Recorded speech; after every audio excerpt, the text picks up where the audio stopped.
Hi, my name is Katie, and I'm the Manager of Public Support and Solutions for StoryCorps. Today I'm going to show you how to use StoryCorps Connect. StoryCorps Connect is a new tool from StoryCorps that was developed quickly in response to the COVID-19 pandemic. It's so new, it is still in public beta as we are continuing to develop it. I'm in Brooklyn, New York, but my mother is in North Carolina. Today I'll be recording a conversation with her using StoryCorps Connect. First, on my computer, I went to storycorps.org/connect. There's a lot of great information here, and if you scroll down, you can see how to use StoryCorps Connect in 8 steps, and all these useful guides for getting started. There's a lot of great information here, and I really recommend reading these before you begin.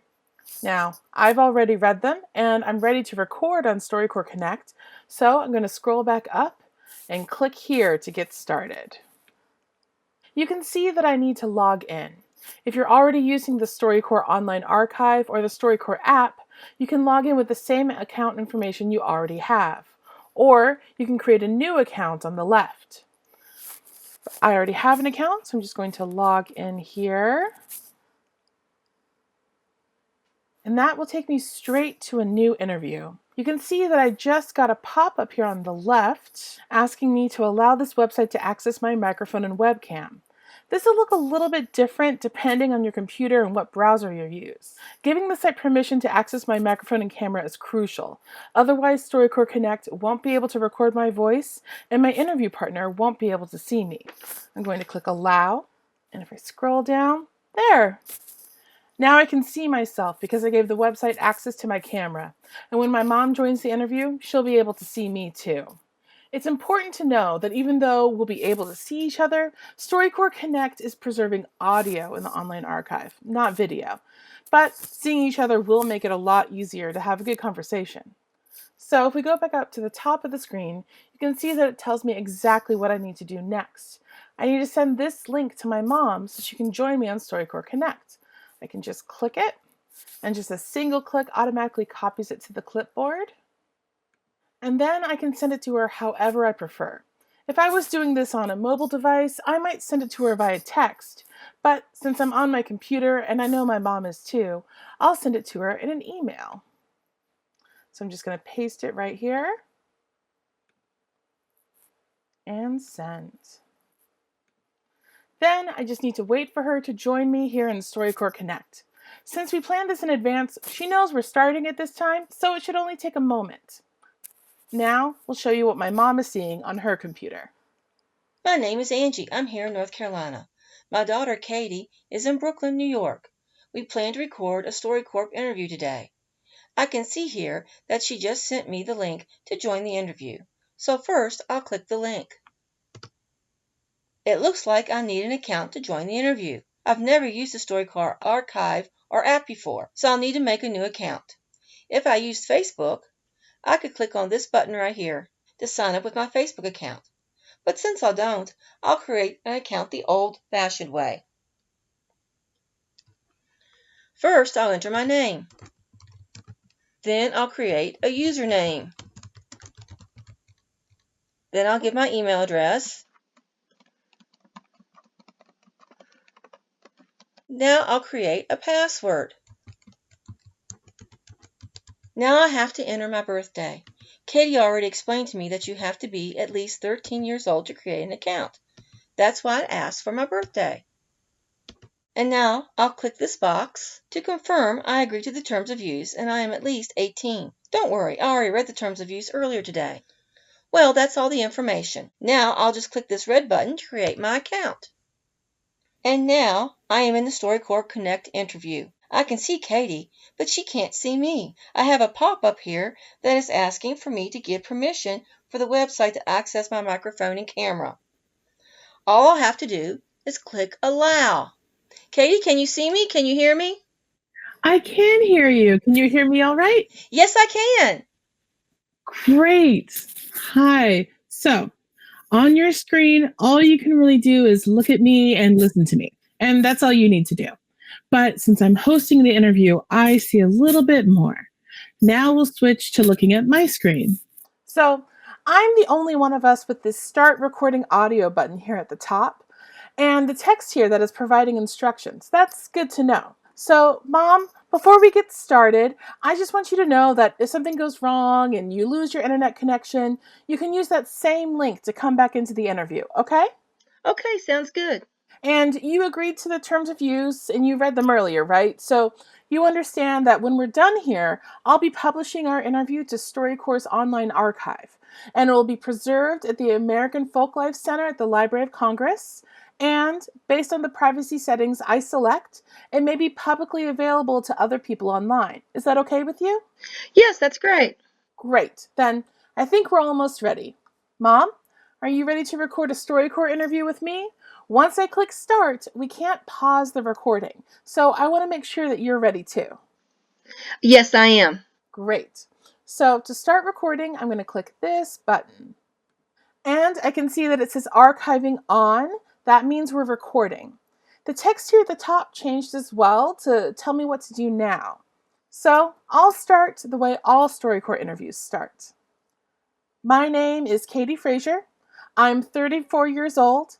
Today is April 10th, and I'm in Brooklyn, New York, and I'm talking to my mother. My name is Angie Frazier. I am 59 years old. I'm in Fayetteville, North Carolina, and I am talking with my daughter. So first, thank you so much for recording with me today, Mom. I've been looking forward to it. You told me that a StoryCorps interview is an opportunity to record and preserve conversations that really matter. It is, and to help with that, I think I'm going to start with one of StoryCorps' great questions. Can you tell me about a person who has been the greatest influence on your life? What lessons did they teach you? Well, that would have to be my grandmother, my father's mother. She had a great big heart. I learned from her how to roll with the punches, how to make the most out of what you have, and to do things to your best ability. Do you remember seeing her, visiting with her when you were a little girl? I do. Oh, but before we get too deep into this conversation, I need to explain to everyone what happens when our conversation ends. So, a typical StoryCorps conversation is about 40 minutes, and StoryCorps Connect won't let us go any longer than that. So, when you and I are done with our conversation, I'll hit this button to stop recording. Mom, do you have anything more you want to say before we stop recording today?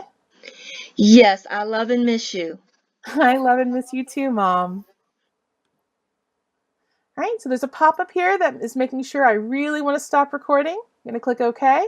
Great. So you can see that the recording has stopped, but I still see Mom. Hi, Mom. Hi! So we aren't done yet. I'll need to enter some more information so that our recording can be archived. But when I do that, Mom, I won't be able to see you anymore. Does that mean it's time to say goodbye? It is. Mom, after our recording is processed, I'll send you a link so that you can listen. Oh, I can't wait. You have a good night. You too, Mom. Bye. So when I clicked Save Interview, it took me to this screen. If you've used the StoryCorps app or online archive before, this will look familiar. This is the information StoryCorps needs to archive your interview. So first, I'll pick a title. It recommends just using our names, so that's what I'll do. Then I need to add a summary. This is just a few sentences about who was speaking and what we discussed.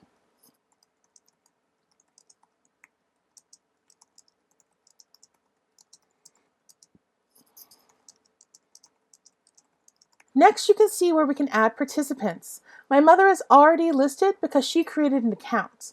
But if, for example, my brother had walked in and joined the conversation, I could add his name here as well. Then we need to tag the interview. There are general keywords, but we can also add keywords to indicate language, people or places we discussed, or even an organization. Our conversation was short, so I'm only going to enter a few. We talked about my great-grandmother, or Mom's grandmother. Our conversation was in English. And because we're so far apart, I want to make sure that people searching for North Carolina or Brooklyn, New York can find our interview, so I'm going to tag both. And obviously, we talked a lot about one organization in particular. Next, I do need to enter a recording location. I'm just going to enter the details of where I'm at. This helps StoryCorps make a map of all the recordings that have happened around the country. Then I'll select who can listen to the interview. There are explanations here for what all the different privacy settings mean. I want anyone to be able to listen to this, so I'm selecting public. And finally, if you're a member of a community, you can add the interview to a community here. It'll appear and you can just click a checkbox beside the community. But if you aren't in a community, you don't need to worry about this. Once I have all my information, I'll hit Save to Archive. And that's it. As you can see, this isn't the first recording I've done with my mother. This new one right here is still marked syncing. That's the one we did just now. That means the interview is still processing. Your interview will usually be syncing for about 30 minutes, but during particularly busy times, it could take longer. When it's done, right here where it tells me the interview is processing, this will be replaced by a gray bar where you can play the audio. There will also be a share button so I can send Mom that link. Thank you for watching. I can't wait for you to record with StoryCorps Connect and contribute to a culture of listening.